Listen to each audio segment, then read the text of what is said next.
Oh, that's horrible. I've just had a snack before filming this video, and it is the most cardboard, chewy, awful thing. Oh, disgusting. Anyway, Cam from Carlisle Fragrances has tagged me to make a video. He's asked me to talk about 10 winter fragrances, if I could only keep 10 for the rest of my life. So, stay tuned for 5 of the best designer, 5 of the best niche winter fragrances. Oh, I need to wash that down with something now.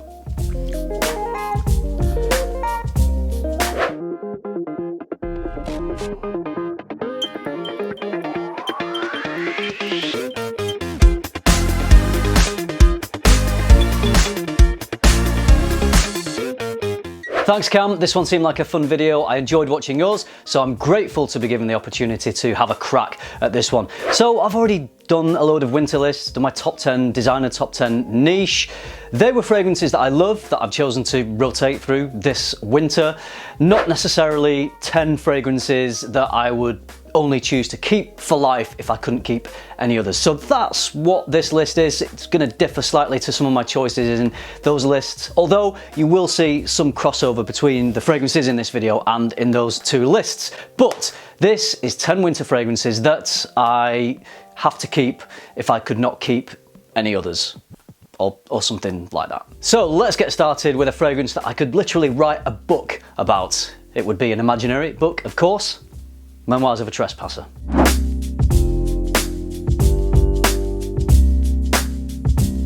The star players in this one are vanilla and woods, and it's a sweet, creamy, high quality Madagascan vanilla and rich resinous warming woods. I've got some great memories associated with this fragrance, which is why I enjoy it so much.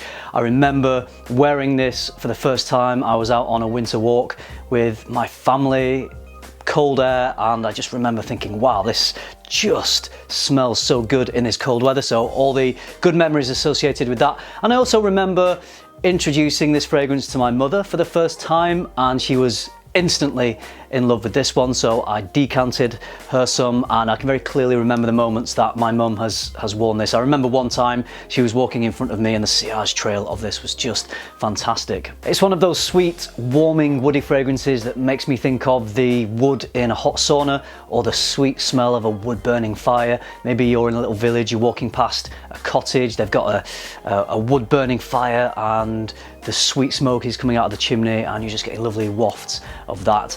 So, you know, in this genre of fragrance, I think Malt is the GOAT. We're keeping the flames alive with this next one because it's blowing a blizzard out there in the mountains, but we're toasty warm in a cozy log cabin sitting by the fireplace.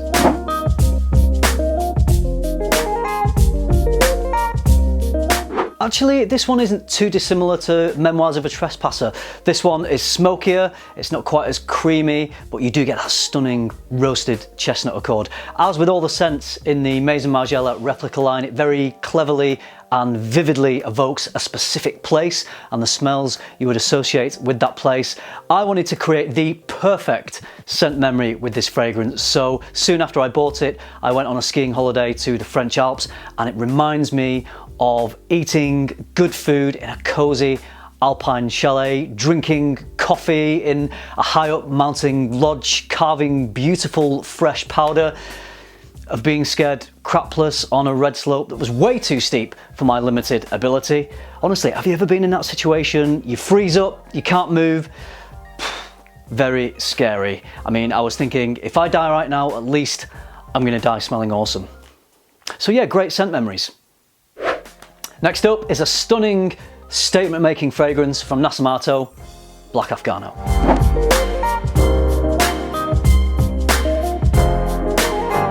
Before I bought this one, I owned the perfume parlour version, which I actually discovered watching Stephen's YouTube channel, Red Lessons. Loved the perfume parlour version so much that I just had to buy a bottle, and when I did get a bottle of this, I was surprised how close the perfume parlour version is, and I still maintain it's one of the best that perfume parlour do. So no official notes from Nasomatto on any of their fragrances, but what people think is in this is coffee, tobacco, oud, incense, sandalwood, and I also pick up on a bit of a smoky facet in here, so there may be something like birchwood. It's a dark, mysterious fragrance that has a commanding presence, but it's also got this sweet, addictive side to it. Makes me think of blackjack sweets.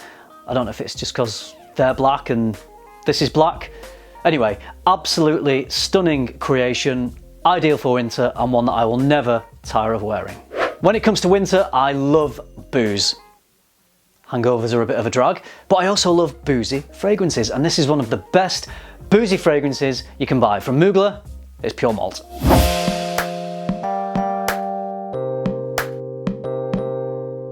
This is a fruity, woody, spicy scent that's super easy to wear. It's not refined or sophisticated, but it's vibrant, youthful, fun, mass appealing. Great for clubbing and nights out. If you want to stand out and smell unique and potentially pull in a few compliments, you won't go far wrong with this one. I'm not going to lie to you, I'm quite often drunk when I'm wearing this fragrance, probably in the middle of a dance floor, wowing a room with my incredible moves. I've just never worked out why my dancing ability never gets quite as many compliments as this fragrance. Oh well. I'm staying boozed up for this one, but I'm switching the whiskey to rum. It is the beautiful Black Phantom.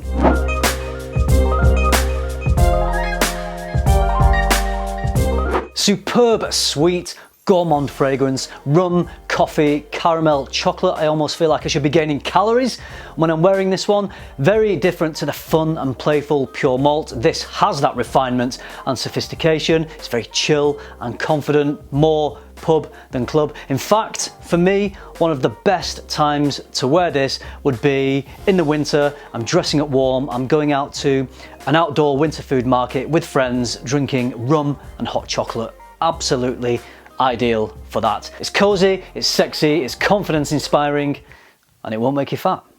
The next one is a designer fragrance that I always give a lot of coverage to when it comes to winter. This is extremely spicy and extremely, what's the word I'm looking for? Bomby.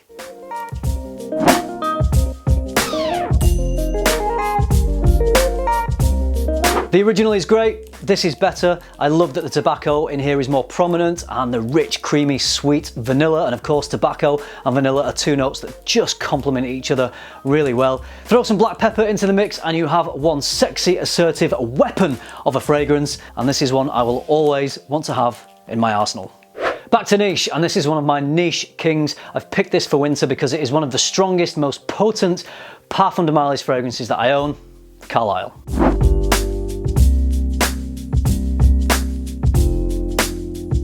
I adore this fruity, spicy, woody gem of a fragrance. The beautiful vanilla and apple give me this apple pie and custard association. Add to that, you've got a gorgeous tobacco accord, which gives it depth and backbone. It's just a big, bold, sweet, rich fragrance that cuts through winter like Snowpiercer. And trust me, you don't want to miss the hype train on this one. Oh, that was bad. Back to designer, and this one, in my opinion, is right up there with some of the best niche fragrances, Dior Homme Parfum.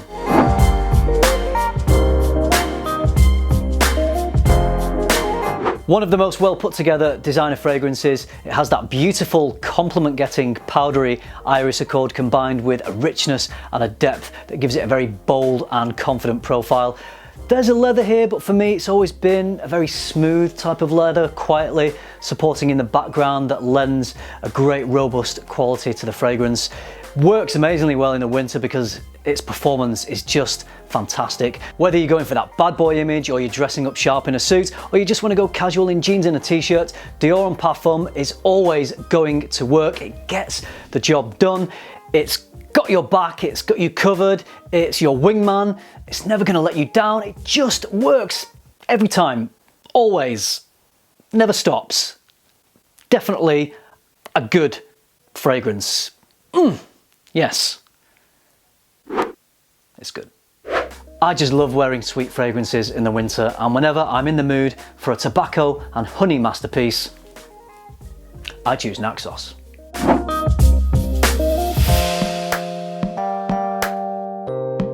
The The skillful trick that Naxos pulls off is that even though it's sweet and strong, it's not too heavy or dense. Yes, it's got an impressive weight to it, but it's contrasted beautifully with some lighter, airier citrus and floral accords. So what you have is a fragrance that is a beautiful winter fragrance scent, but it has a versatility that means you don't just have to wear it in cold temperatures.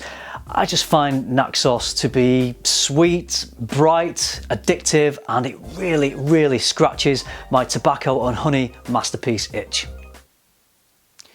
Because we all have those from time to time, don't we? Let me know in the comments below if you do have that honey tobacco masterpiece itch that needs scratching. I'd love to know.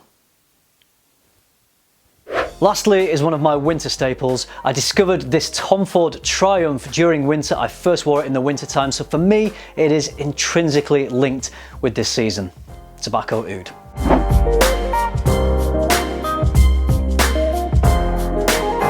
This is an absolute boss of a fragrance. It's got an attention-grabbing animalic punch, although it's not challenging to wear, not to me anyway. It's beautifully rounded out with a whiskey accord along with some sandalwood and vanilla. I've got a great scent memory attached to this. I remember I first wore this when I was walking through York at night time. It was Christmas time. I was walking past the Minster Cathedral. I was wrapped up warm. I was wearing a jacket and a scarf. I was wearing this and thoroughly enjoying it. I continue to thoroughly enjoy this fragrance. I only ever wear it in the winter time, which is why I decided to finish off this winter video with this fragrance. I've also just decided I'm going to wear it right now.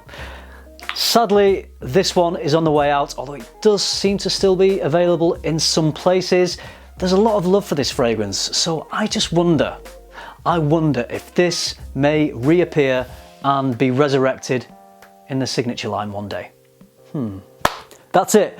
That is my 10 winter fragrances to keep for life. 5 designer, 5 niche. I hope you enjoyed my choices. I'm sure yours will be different to mine, but let me know what you think of my choices, and do let me know what some of your best winter fragrances are. If you could only keep 10 for life, feel free to give me a list of 10 if you want, or whatever, do 5. But I'd just love to hear what are your winter fragrances that you would always want to have in your collection. So thanks Cam for tagging me to do this video. I really enjoyed putting it together. Something a little bit different. I suppose I have to tag people, but I don't know, I feel like I've tagged a few people recently. I think there's been a lot of tag videos going around. So you know what, I'm not going to burden anyone in particular with this video. I'm going to tag anyone of you out there who's watching, who has a YouTube channel, and you think this is a video you want to have a go at, and feel free to say I've tagged you, because I'm kind of just tagging everyone. So anyone who wants to have a go, do it, and I'll really look forward to whatever videos come off the back of this tag, if any. Maybe no one will do it, and that's fine. That's all right, don't mind.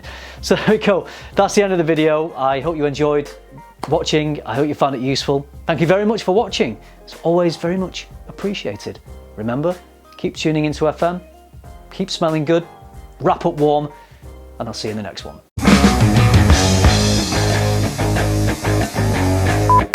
It's tag time. It's tag time. It's tag time. Those lists were fragrances that I really love that I have chosen to rotate through, as we say, rotate. Madagascan vanilla and rich, warm, which warm resinous wood?